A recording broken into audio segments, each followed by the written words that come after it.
So I just got off of work and I am going to Chaco Canyon today. But first, before I get all the way over here, I'm going salmon snagging. Now, normally I go tomorrow. I don't usually go right after work, but I had this opportunity to get out there and do something that I've never done. So I've never been salmon snagging. I cannot wait to go salmon snagging. I don't know what it entails, but I know that it should be a good time and I'm gonna have some fun. Today, that's the opportunity that presented itself. But I definitely want out of my work stuff. Okay.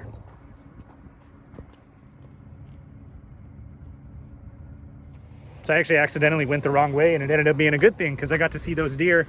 I always get out and check them out. They're so cool. So I've actually never been snagging of any kind. I didn't even know what it was until my buddies invited me out here to do it.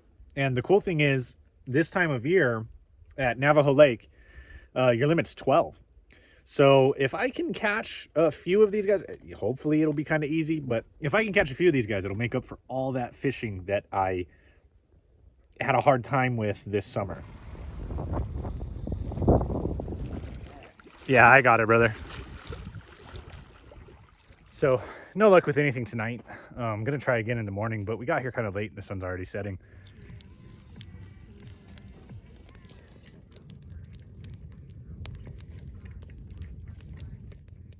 Finally put up some little LED light strips in here, and then I did get some reflectix up finally because it is absolutely getting cold. It's cold. It's cold in here right now. Should warm up a little bit with me in here, but it's gonna be like 14 degrees tonight, that's pretty cold. So climbing into bed now. We didn't catch anything, obviously. We got here kind of late, but we're gonna try in the morning, and then the guys that I'm with, they gotta leave probably around like noon, and then I'm gonna hit up Chaco Canyon. So I didn't film a whole lot tonight. We had some bratwurst for dinner. It's not like I don't film a lot when I'm with other people because I'm more in the moment, but tomorrow I'll get filming. Nice. I want to get up and go fishing, but I'm cold. I don't want to get out of bed yet. Like 6:30 in the morning. Cold. See?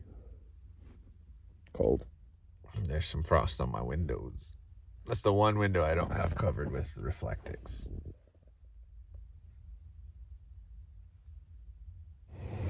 So while I'm waiting for the other guys to get up, I'm chilling in the cab because I can have the heater on, and gonna make myself some breakfast. So I got myself one of those little breakfast skillet things. One of these. This is another one of those little freeze-dried meals. So don't worry, I got the window open, but I got the water boiling right there. All right, let's give this a shot. Some breakfast skillet. So last time I had the, I think it was like a risotto, like a chicken risotto. It was decent.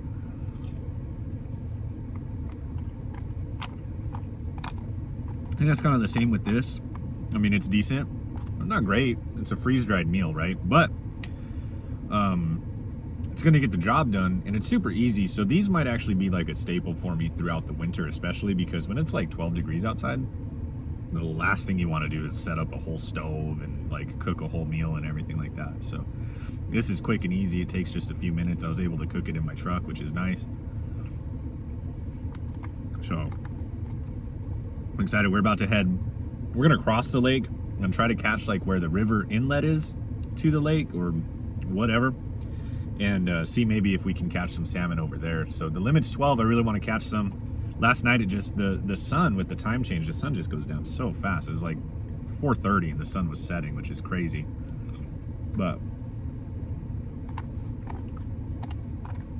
this is definitely doing its job. It's not bad.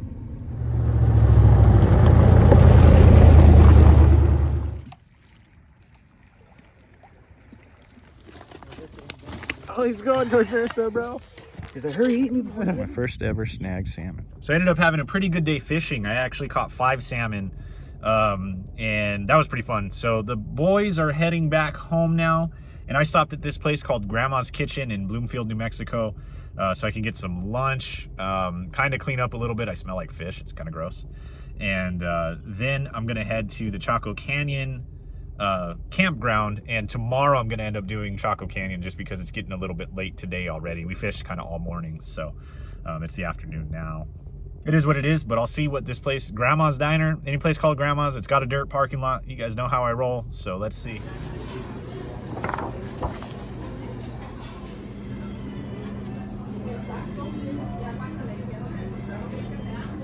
So that place sucked. So now, to be fair, like originally I was going to get, let me see if this works. So to be fair, originally I was going to get a cheeseburger, and I feel like they would have nailed that. Like I feel like that would have been fine, but I went with the combination plate because I've been on a combination plate kick, and that just wasn't it there.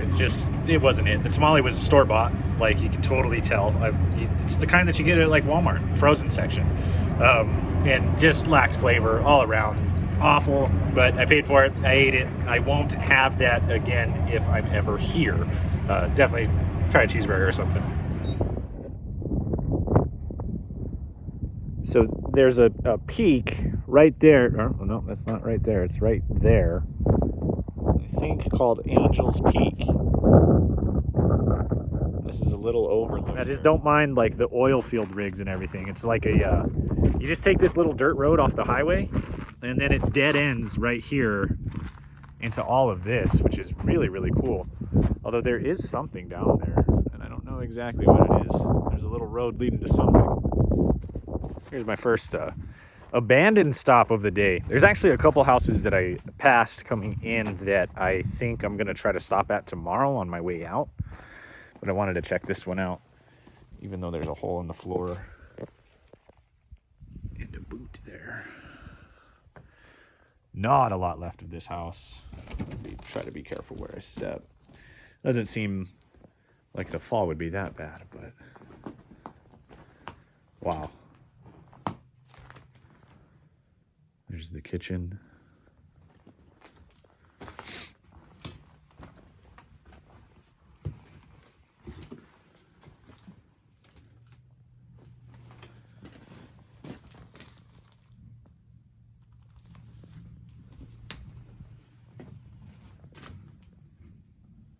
Some clothes and an old TV.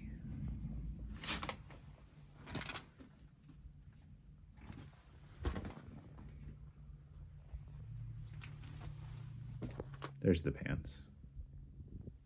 Pretty beat-up dresser. That's a pretty big bird's nest as well. This house, it's crazy how bad of shape this is in. I mean, obviously the entire roof is caved in. Everything is collapsing in. And just the few things that are left behind in a house that run down, you almost expect there to be nothing. But there was a lot of like kids stuff and just books and you know, the clothes that were still hanging. Pretty cool.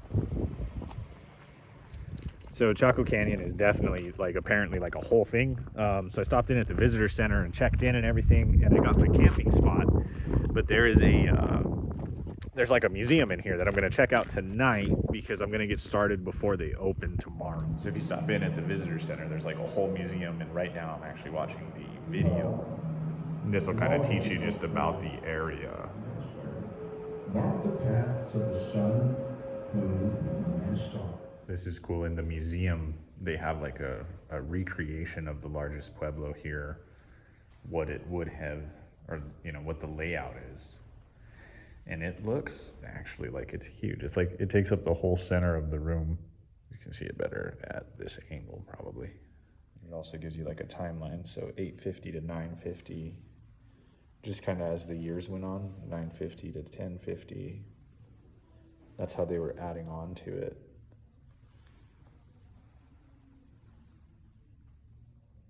It says they raise turkeys for food, feathers, and the bones to make fine tools.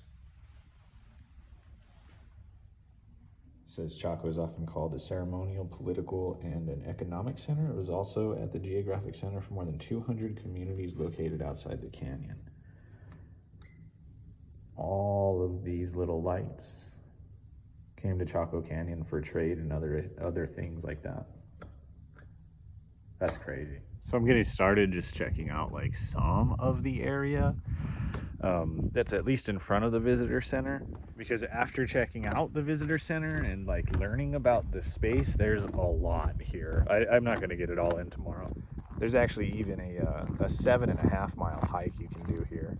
So this is called the Fajada Butte, and it says that the Cliff House sandstone, which is the top layer, has fossil shells, clams, shark teeth, and marine sand in it. It's kind of nice because I have zero service, but the campground has a thing for books Although I'm not really sure. There's a whole lot for me to read in here. There's a book about black widows, which is kind of scary. Skeletons at the feast, maybe? I don't know what it's about, but that might be the one for the night. In campsite number 24, right here. My backdrop for the night. I'm not gonna lie, they are running a little bit of a racket because it's 20 bucks for a spot to camp, and then it's $25 for a vehicle fee. So it was like 45 bucks to come in here today and check it out. But I get to stay in this really, really cool space. It's like a known for a dark sky community, so it's going to be super, super dark tonight, which will be nice. And then the other thing is, get that sun out of there. The other thing is that, you know, I can explore tomorrow, so it's worth it. It's really cool because even at the campground, they've set it up to where, you know, there's ruins and things like that just right here for you to spend time with. And this is an alcove home. I haven't done a dinner scene yet, and I don't plan to do one tonight either, but it's sparkling water time. So I got this, it's a cotton candy flavored sparkling water. Tried it for the first time the other day. It's pretty good, but as is tradition with my videos. Cheers, guys. Find out what this book's about. There in the snow were a man's unattached legs, the limbs still in their wool trousers, and a steaming, Medusa-like nest of tendon and muscle emerging from the pants where there should have been an abdomen or a waist. It's going to be another cold night for sure. The wind is starting to pick up, actually, which I don't like, but at least I'm in here. I can already see my breath inside the truck. I don't know if you guys can see it on camera or not, but it's going to be a cold night. So I am already kind of like bundling up, and I'm gonna just chill out for the rest of the night and try to stay warm, and then get up early in the morning and hit it. Definitely another cold night, but thankfully I have the sleeping bag that I have. It's warm in the sleeping bag. I'm okay in the sleeping bag, but the rest of the truck is so cold. Right now I woke up pretty early, but I'm just waiting for the sun to crack just a little bit before I get going over here. The gates at Chaco Canyon open at 7, but you see my breath.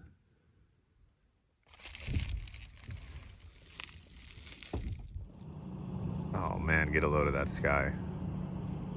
All right, so the park opens at 7. It's 6:56. I got my coffee. I'm gonna have me some coffee. It's a mile away from the campground, the gate. So I'm gonna drink my coffee, head over there, and then get started.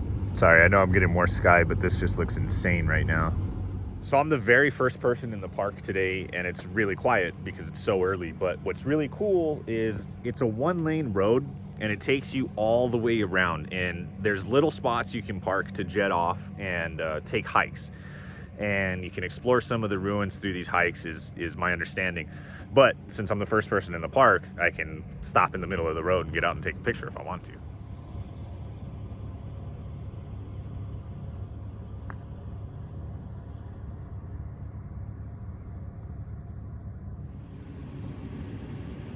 So I got out to see if I could check out this ruin here.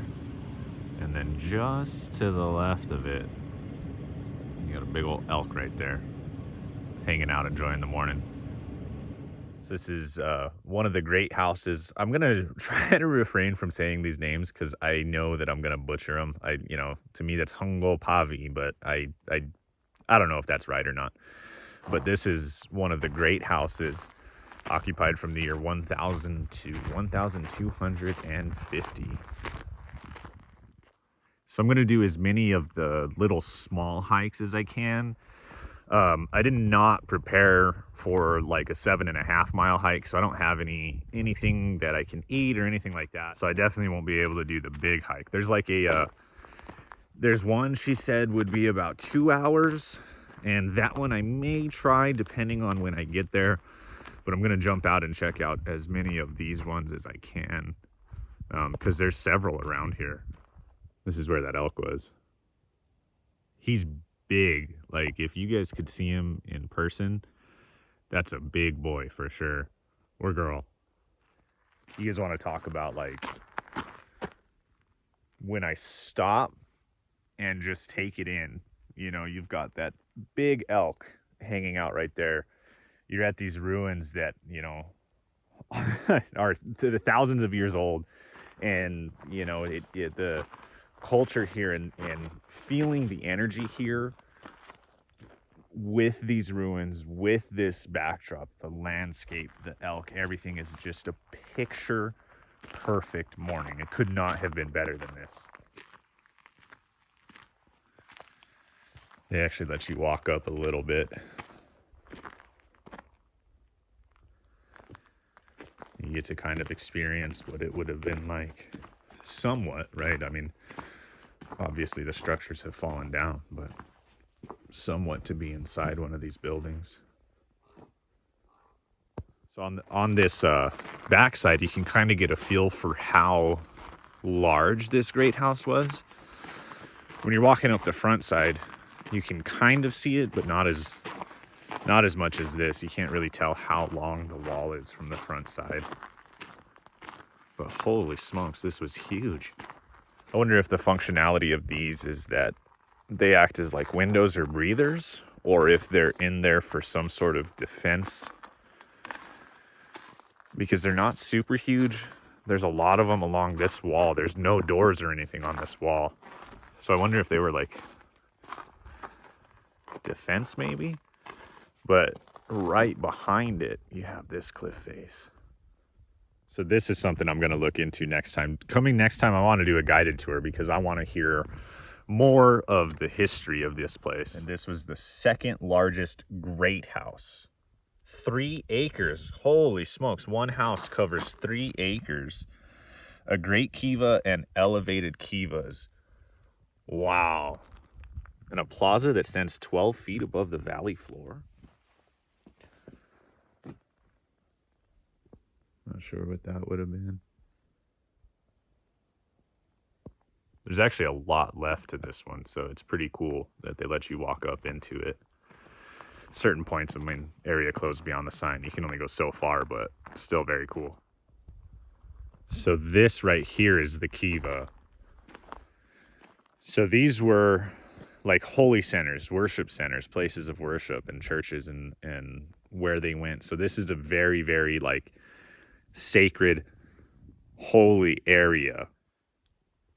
When you step back and you think about the size of this, you got to imagine, you know, in the year 1000, they were digging this up with hand tools and creating this with this entire, I mean, just a 3-acre house in general, but let alone the sheer amount of work that something like this took. It blows my mind that a place like this can turn abandoned and into a piece of history, in essence. There's like a series of smaller round rooms that are dug in. I don't know what those would have been.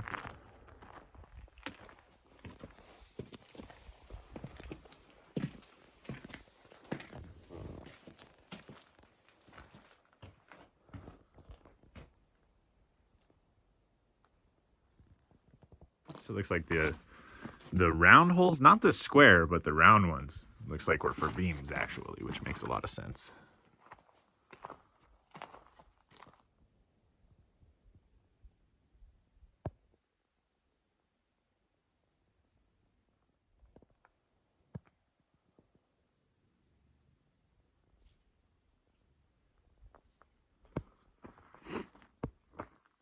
The cliffs alone, like just the landscape alone is gorgeous, but you can see why they would have built here.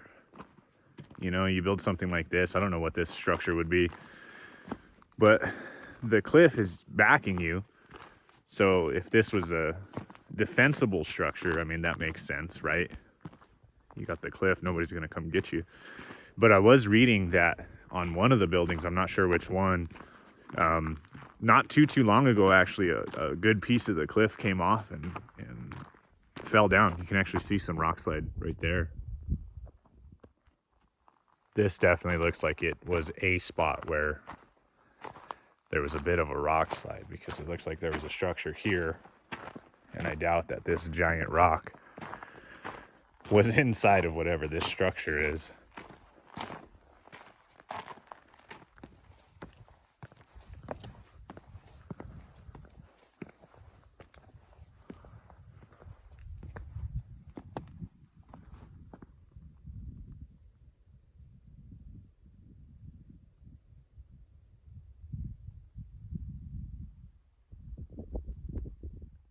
So this one that I'm at right now, this is the big one that was that they mapped out inside of the visitor center. So this is the largest building or structure here. And so the largest structure is actually the one where the rock slide happened. It's pretty apparent that, you know, all of this wasn't here. It was up on the mountain, or the petroglyph, I should say. Do not enter. It's fitting that there's a crow up there making noise. But there you go. Some of the cemetery. Because you guys imagine sleeping in an ancient Puebloan cemetery. How good would that be for YouTube? How many views would I get? Yeah, I can't get enough of this guys here. So I'm back at the Pueblo Bonito. Came back up the backside after that little hike to the cemetery there. But guys, this is there is so much to see here. I can't give it all to you guys in a 30-minute video. Like, it's not possible. So if you have the chance to get out to Chaco, I definitely recommend, let's see what this is. Definitely recommend coming to see it on your own, because there's just so much to learn. So in Pueblo Bonito, there's multiple, these look like kivas. This one looks like a kiva to me. I think the first one I was wrong on. There's another one over here. So to have multiple kivas like that, one, it shows you maybe they needed the space because there was, you know, several thousand people who lived here, plus potentially thousands and thousands of people coming here to do trade and things like that. So they needed the space to worship, but it shows you how important worship was and their religion was. So I came in the backside, but I'll give you guys, this is the very front kind of main entrance. And I wonder if this, you know, you walk in and this part maybe is a courtyard. And then you have all the housing, all the trade centers, everything. Oh my goodness.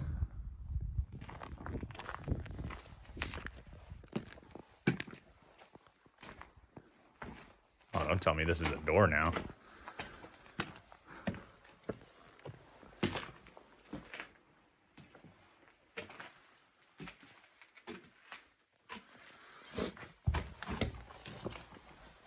Oh, what?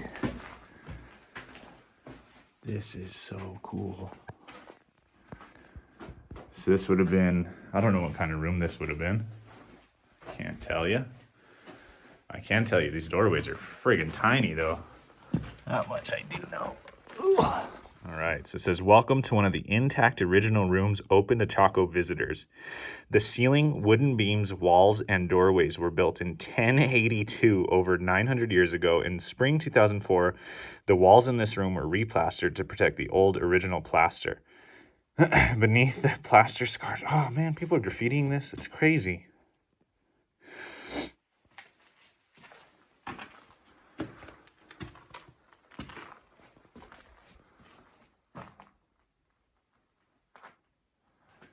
I cannot believe that people come in and graffiti a place like this. It just doesn't make any sense to me. But I've seen some pretty crazy things on my travels, and people do weird things. And this is, oh my gosh, this is so cool. None of these ones have the ceiling and the wood beams, but being able to walk through here is just, oh, this is insane, guys.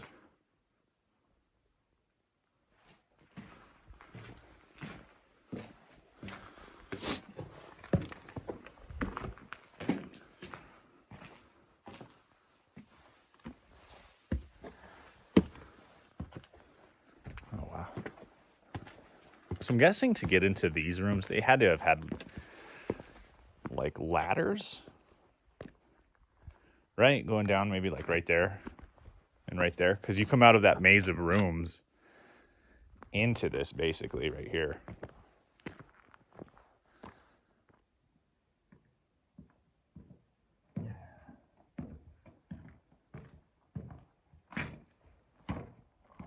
Okay, so they call it the Chaco and Great House. It was a major center of Puebloan culture between 850 and 1150.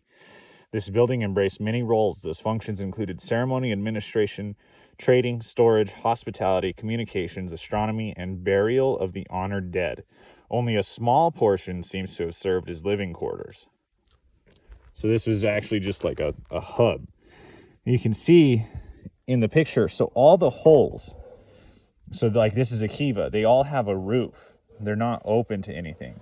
This is the big kiva right there in the front, and then that little kiva in the back. I don't know what all these little ones would be, but oh wow, see, I'm learning as I go. So actually this cemetery is for Richard Wetherill, who was actually selling stuff from here, and since he was selling all of that, they created the laws that you can't do that. A little bummed that I didn't come more prepared to do those longer hikes, but it gives me another excuse to come out here, so not that worried about it. Plus I'm a little worried about time in this video because I know it's probably getting long by now. They have several benches throughout all the trails at all the houses, little spots that you can stop and take in the scenery. So I'm going to give you guys a couple moments of silence here.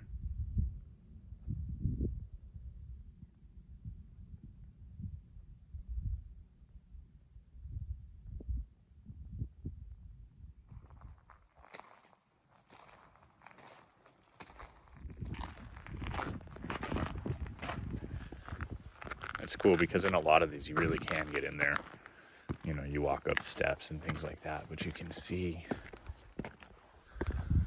quite a bit. Of course, they don't want you walking everywhere, but they've set it up really, really nice. So I didn't realize there was one more trail, but it says follow this trail to visit the largest great kiva in Chaco Canyon. So this one's only about 3 miles. I can definitely hit a 3-mile little round trip today. So yeah, let's go. It's like some little ruins along this trail, but this trail is supposed to take you up, I think, to the top of the mesa, so we'll see. So on this same trail, there's like 2 or 3 of these really small houses, but this one has like a super deep kiva. Little one, but there nonetheless. A little bit of snow on this trail here. So this hike is taking you up. There's a little bit of elevation gain for sure. About not even that far into it. I'm kind of out of breath, you know. I'm trying to go a little bit fast, but tips and tricks I think for this place are, it's got to be a 2-day trip. Like if you're gonna see everything, you're gonna have to be here 2 days. You're gonna have to either plan a trip and then come back in another trip, or get here early, do what I'm doing now, which is all the small stuff, and then stay overnight and then do the long stuff the next day. Because totaling it up, you're probably looking at 16, 17 miles of hiking if you were to do it in one day, which is doable. Like if you pushed, you could do 17 miles of hiking in a day. But that's going to be hard. That's going to be hard unless you're in phenomenal shape. That's going to be hard, and you're not going to have the time to sit down and look at everything, especially if you're the kind of person that likes to read. You know, they have the stops 1, 2, 3, 4, and you can read about, oh, this is this part of this building. This is what this kiva was. This is what this is. So if you want to read everything and you want to come to Chaco Canyon, you're either going to have to be here 2 nights, or 2 days, or you're going to want to plan a trip and then come back and do another trip in order to experience it all. So I'm definitely going to have to come back. So from right here, you guys can see my truck is parked right about there. So you hike up along these houses, and then you start coming up the mountain here. And, you know, this is most of the hiking around all of the houses is super flat and super easy. But this, when you're coming up here, at least this part, you got to watch your step. You got to be a little bit careful, and just be prepared to hike when you guys come, I guess is what I'm saying.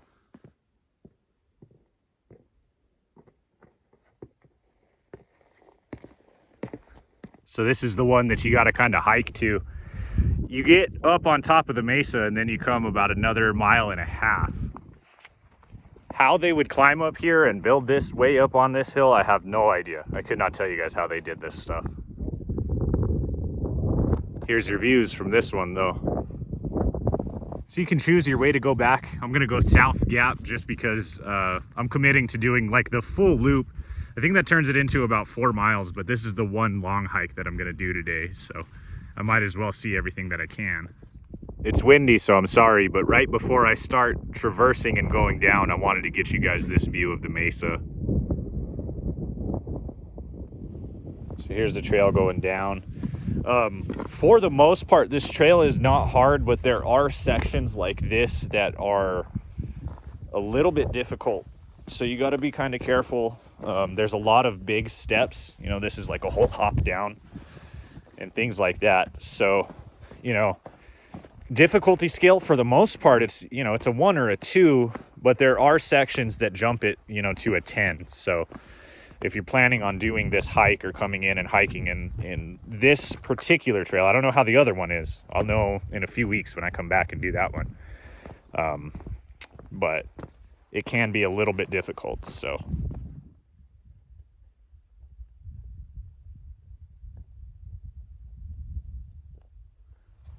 So I finally made it all the way back to what is known as the Great Kiva. And this sucker is huge. I thought for a second you could actually like get in there and go down there, but you can't. But that's the Great Kiva right there. So I'm driving out of the park now. I got started right at 7 o'clock and it's about 12:30. It took me about 5.5 hours to do all of the simple stuff and the smallest trail.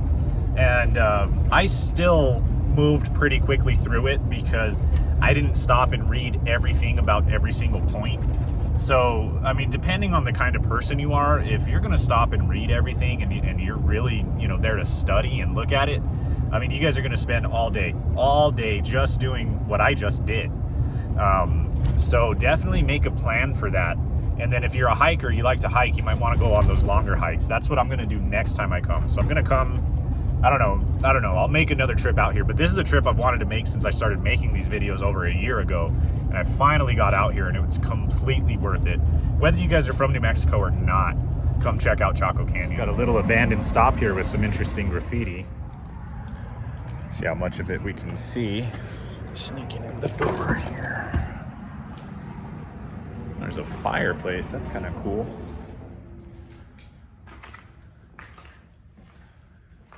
I doubt anybody's in here, but hello, hello. Never want to walk in on somebody.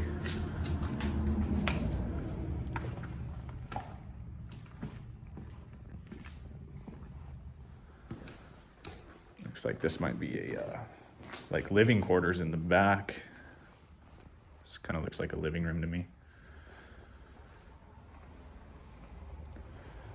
What is that? Ketchup? Organic even, in a pan. Nice.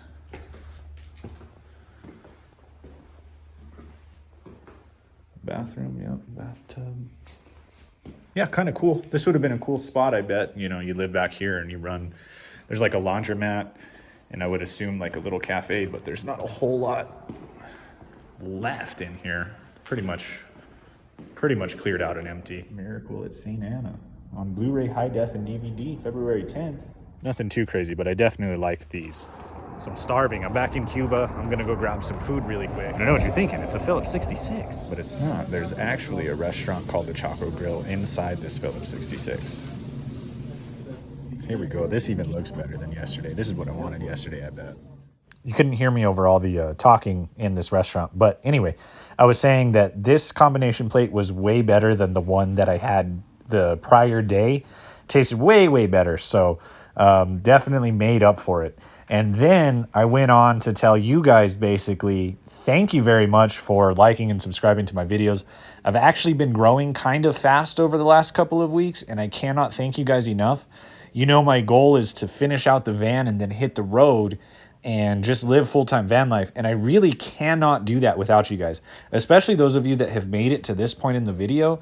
I appreciate you guys a lot, like way more than I can express. And I'll see you guys next week.